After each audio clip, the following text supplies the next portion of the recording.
Hello, friends. I am Chevy. Welcome to my shed. How are you today? How's life in your world? How's things? I hope it's all great, wonderful, and fantastic. Everything here is fabulous. And today at lunch, I finished the console table, the side table, whatever you want to call it, that I'm making for my kid, and I'm really happy with it. It turned out much better than I expected. I thought it was going to be a little bit more of a sloppy project, but I ended up having, some decent wood. It's all pine. But I ended up having some really good clear pieces of pine to make it out of. And it ended up nice. I wanted to bring it over here and show you, but despite being pine, it's pretty heavy. I mean, it's a 4-foot long by 14-inch wide table. So it's pretty stout. There are a few things that I would have done differently. My child called an audible on the top. I had chose one side to be the top, and she picked the other side, which has the side that she picked is more clear, I guess, but the side that I was going to use as the top has a little bit more of a matched pattern to it, but also the table is cupped, or it's cupped a little bit, and so now it's cupped kind of this way, which is not the normal way. If you make a table, you want it to cup this way. It's a very minor cup, like maybe 1/8 of an inch across the 14-inch width. So it's not a huge deal, just something that I would have done differently. And looking at it now, sitting here, I kind of wish I would have gone with a thicker top, but I really don't have pine, like thicker pine. I could have maybe added a skirt around it to make it look thicker, because I think that the base looks huge and beefy, and even though it's not, it just looks that way. And the top looks really kind of anemic. And then the bottom shelf. So some of you know I tried something new with this. I've not used India ink on a project before. This is Speedball Super Black, the brand that I used. I decided I wanted, her desk that this is going near is black with a natural wood top, so I wanted to kind of match that aesthetic with the base. So I stained all the pine with this, and it turns out beautiful. If you're not using the ink on pine, it works wonderfully.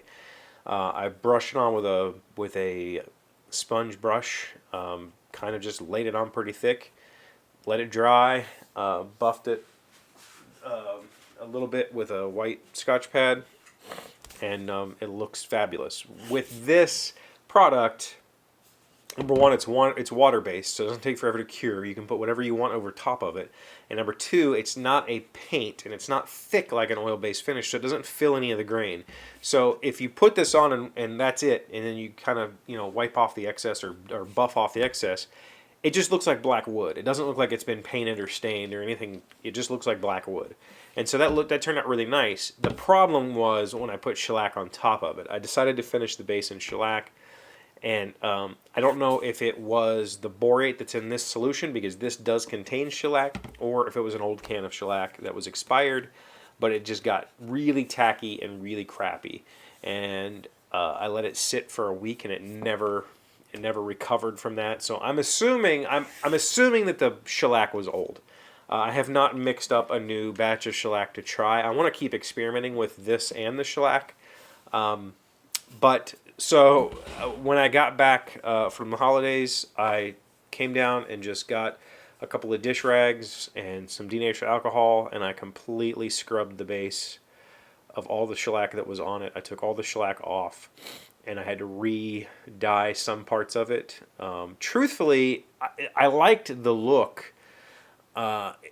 If you just put this on and then take some denatured alcohol, because this is shellac, take some denatured alcohol and wipe it, the kind of that pine grain that's real dense, you'll wipe most of the finish off of that, and it's got this really cool kind of more natural look instead of just being jet black, right? It gets some of those dark tones or those, anyway.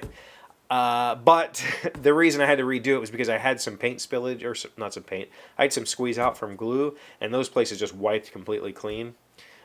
Which looked terrible. So I applied a second coat of India ink to it Sunday night, I think it was, or maybe it was last night.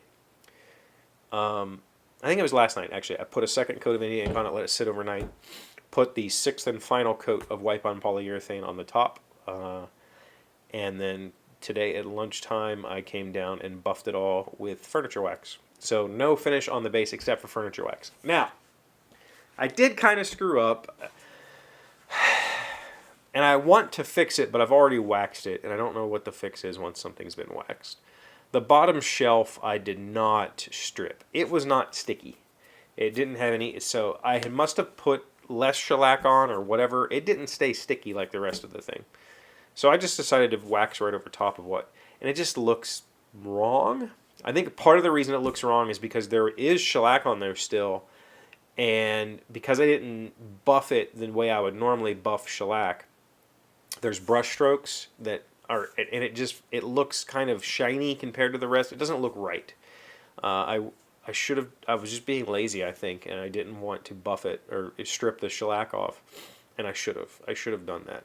I could fix it. I could take the wax off somehow. I don't know how I guess I would just sand it. I don't know. I've never tried to remove wax, and then I could alcohol scrub it, restain it, and put more wax on it. But being that what it is, it's a side table for my kid. I don't think it's that big of a deal. She's going to have stuff sitting on it. Nobody's going to see it. It's not going to be a big issue.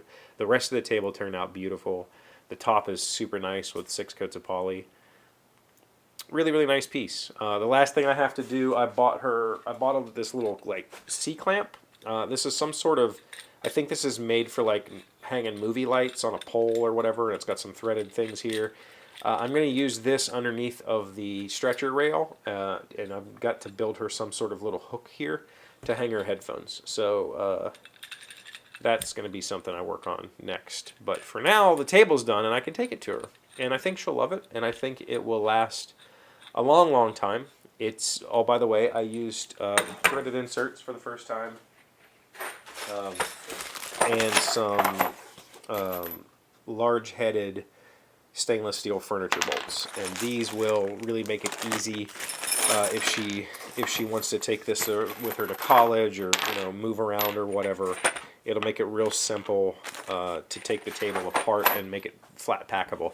So I mean, truthfully, the design that I have here, if I wanted to make this again, I think I would make the legs a little bit thinner to kind of set, make the legs and the stretchers a little bit thinner, so that it doesn't look as chunky. It could be a little thinner than that. But I could totally make this and flat pack and ship it. Like, if I could figure out a price point that made it worthwhile, I could manufacture this. The problem is, it's pine. And so shipping pine without it getting damaged, or even working on it in my shop without it getting damaged, is very, very difficult.